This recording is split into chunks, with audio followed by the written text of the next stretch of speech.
Hey, true believers, it's Englentine here. This is a bit of the live stream we did on Friday the 13th. I like to break these things down in bite-sized pieces. This is the beginning, so obviously you get the fumbling around with, are we live? Are we live? And then we go into some reviews of Mindhunter. We talk about how we would rewrite the Inhumans, as well as a whole bunch of other things. So kick back, enjoy. If you like these videos, please head on over to Patreon or VIDME. Drop $1 in the till. Links are in the description below. Enjoy. It says we're live. And then, of course, this is all. I'm always entertained at the beginning because it doesn't matter what broadcast by whom. Mm-hmm. It's always the same thing. Are we on? Yeah. We are. Is this? We are on. It is always the same thing. Everybody's trying to check all their technology. Is everybody here? Can you hear me? Can you hear me? Can you hear me? Yeah. Every broadcast. That's just because we don't have our crap together. When we did the Gabbies, I made a joke about 20 minutes in about, oh my God, you mean we're live? And nobody caught it. Yeah. Nobody caught it. It was so well, it sounded very, authentic. It did. So they're starting to come in. It was like, that's just the kind of thing that happens, you know? I'm going to send this link out too on mine so some other people will know. And Jack, if you could do the same thing on your Twitter, send out the Google Hangout link, not the, well, no, the YouTube link, not the Google Hangout. Google Hangout invites everybody. Yeah. We don't want that to happen. Send out the YouTube. The Vile Delinquent, what up? How's everything tonight? We are good. And how are you? How y'all doing this lovely camellia scented evening? Obviously, we're in two different rooms. Mine smells of nachos and barbecue. I can't smell, so I don't know. I can't actually smell anything up here other than, air. Yeah. Well, there you go. My room's small, so whatever I had for dinner, that's what the room smells like. Boom.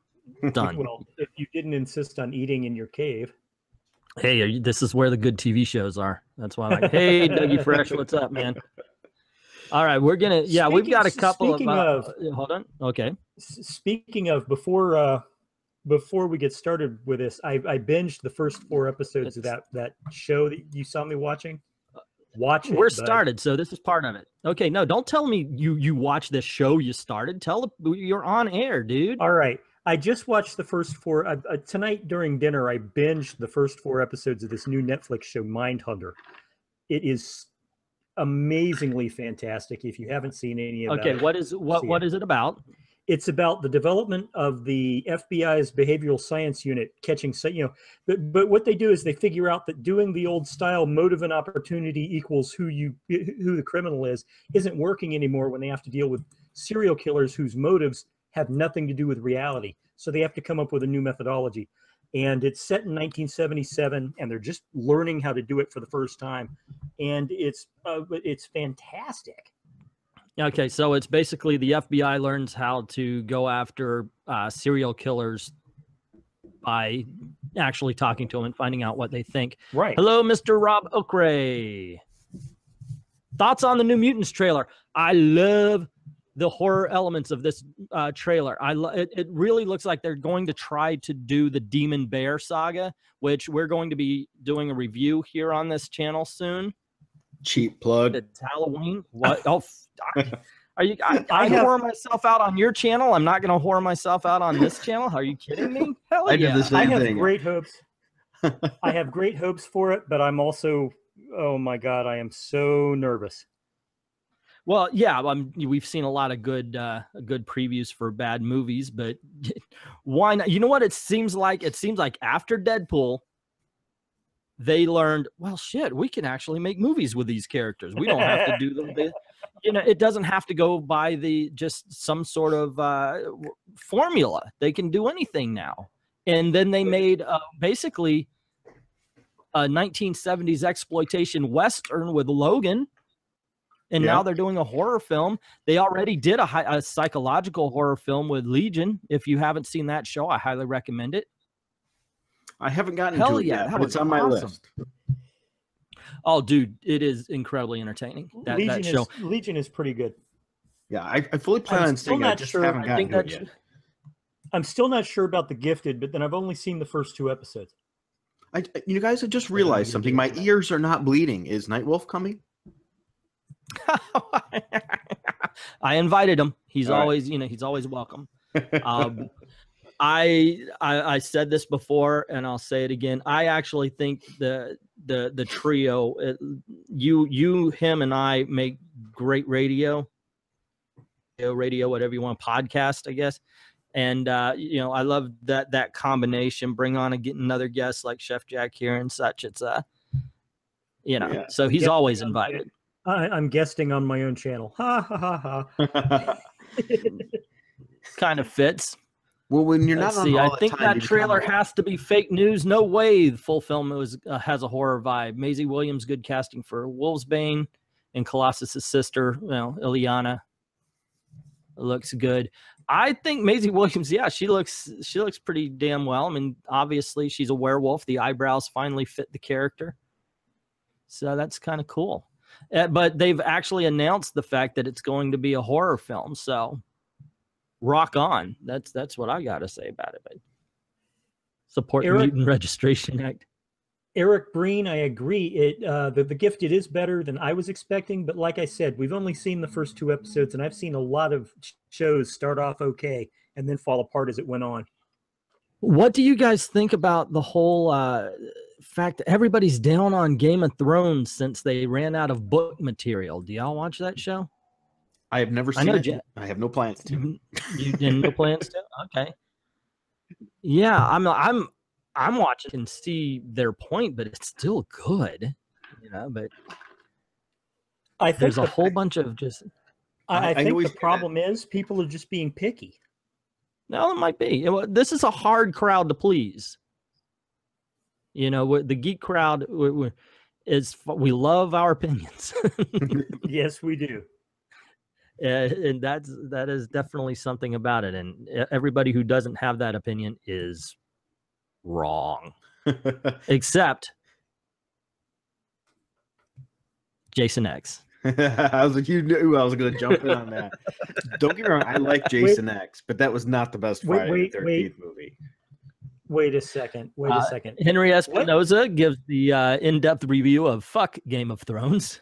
Lord of the Rings knockoff is what he says. I'm trying to, having read all of the Game of Thrones books and having read all of the Lord of the Rings books multiple times, I'm really trying to reach where that came together, because there is, other than, hey, look, there's swords in them, or, everything pointed out in the epic rap battles bit where he talks about, dwarves and battles and all that.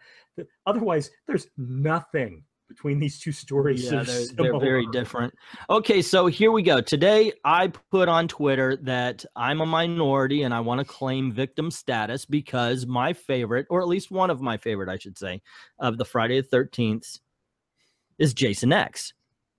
So I claim victim status because that's a minority. I'm a minority now. And of course, Frugal is trying to force his opinion. He's harassing me by saying that I'm wrong. No, from all the Marvel writers, anybody who disagrees with you is automatically harassing you. I enjoyed it, just for the record. I just don't think it's the best one. So okay, what would be your favorite Friday the 13th? And then I've got to address a question that was directed straight at me here. That's a tough one. I mean, I'd have to watch them all again to give it a solid one. Jason Takes Manhattan was pretty good too, when he punched the guy's head off in the trash can. But I'm sorry, sir. You are wrong. Well, when I like about Friday the 13th, just for the record, is the worse it is, the better it is to me. I laugh. Okay, so you like it? Which they're is going to be one bad. that was on the spaceship. That's X. Okay, there you go. That's my favorite. That's my favorite, and for the specific reason that it enters into. Thank you very much, David Deister. Give me just a second. I'll get to that. It enters into Plan 9 from Outer Space and Glen or Glenda territory, where it is so bad that you can't help finding it comedy. It's entertaining. Yeah. Okay, now here's a good thing for David Deister. Thank you very much for your contribution. Has just asked, how would you write the Inhumans pilot? And actually, Chef Jack's here, and he does the If I Wrotes more often. So how would you write the Inhumans pilot? Have you seen the Inhumans TV show, Jack? I have seen the Inhumans TV show. Okay, how would you rewrite that? Because people are disappointed. Yes. Step one, I would have, okay, since I have to basically constrict myself to the writing and not the casting, the first thing I would have done was I would have kept Maximus a mentalist. Thank you. I mean, for one that's thing, absolutely, yes.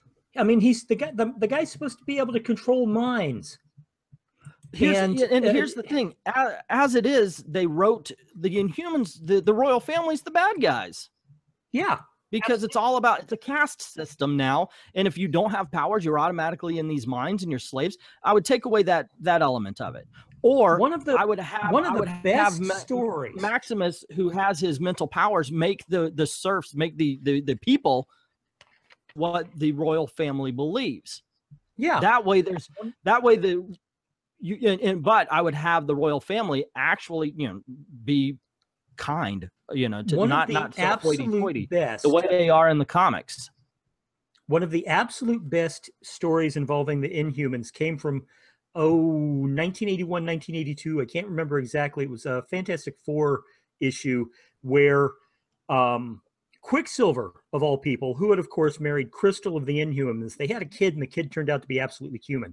And everybody in the Inhumans, from Black Bolt down, were like, oh, look, she's such a beautiful baby. She's so wonderful. Next generation, all that number. And Quicksilver freaked the hell out because my daughter has powers. And it's like, but here's that ended in thing number 3. That's going to be in a top 10 where that's coming up here. All right, thanks. I would definitely here would be the fact that Maximus takes over and he tries to kick out. However, once again, that's his usual MO. Exactly, but he has to have his mental powers because the way they wrote it right now, family is the bad guys. So if you have him use his powers on the people and they start to revolt, then the Inhumans have to go around. They have to figure out a way to defeat him and other Inhumans who have powers.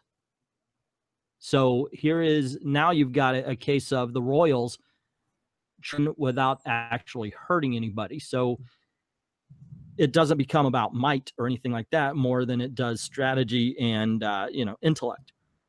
Right.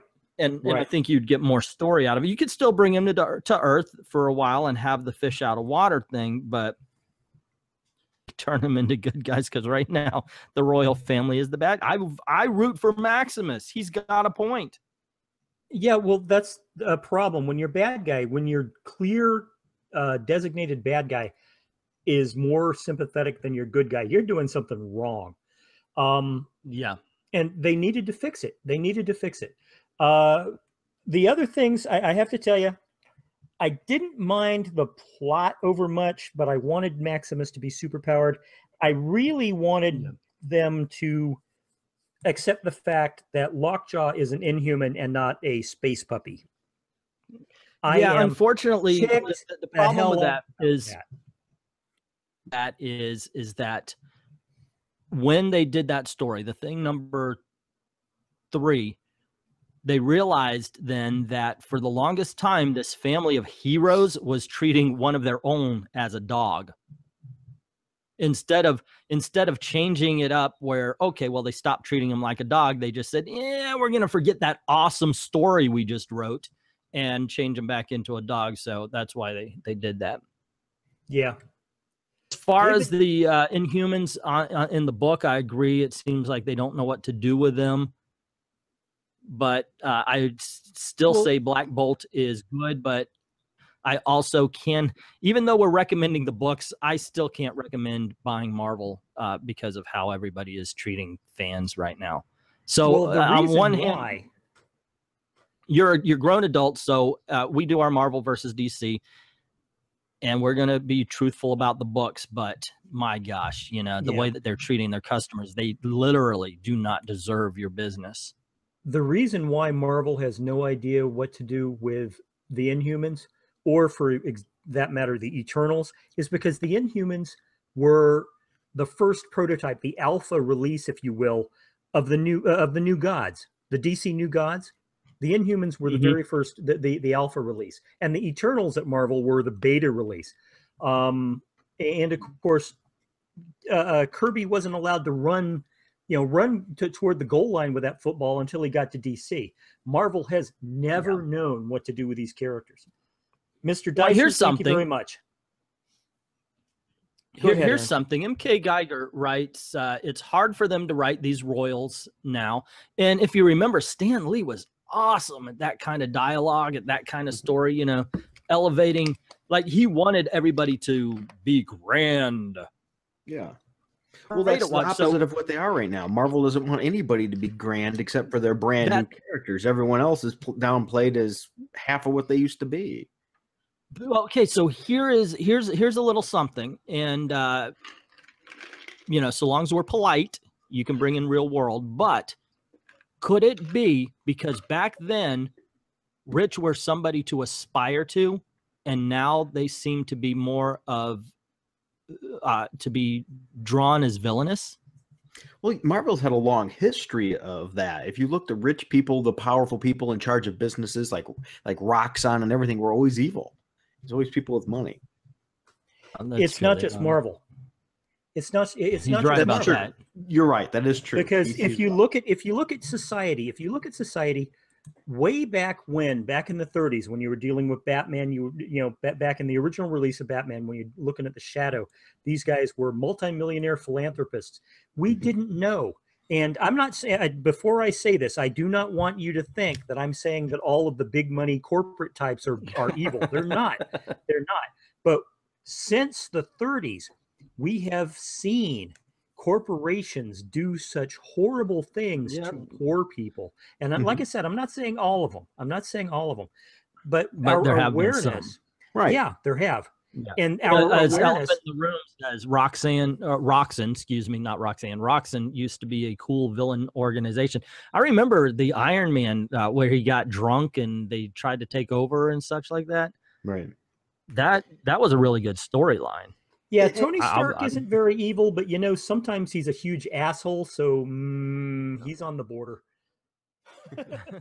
Well, there you go, guys. Thank you very much for listening to part 1 of Friday the 13th's live stream. Can't believe we didn't mention Friday the 13th too much on that. I know, not in the first part anyway. We do bring up our favorites in the next part, so keep an eye out for that, because we're also talking about how we would redo the Marvel Universe. Anyway, once again, thank you very much for joining us for this. I hope you enjoyed it. If you did like videos like these, please head on over to Patreon or VidMe, drop $1 in the till, help us keep the lights on, and help us keep making videos like this. And leave any comment you have on anything said in here in the comment section below, obviously. Yeah, you probably know about how to work that. As Steven Crowder says, if you don't understand this by now, I can't help you.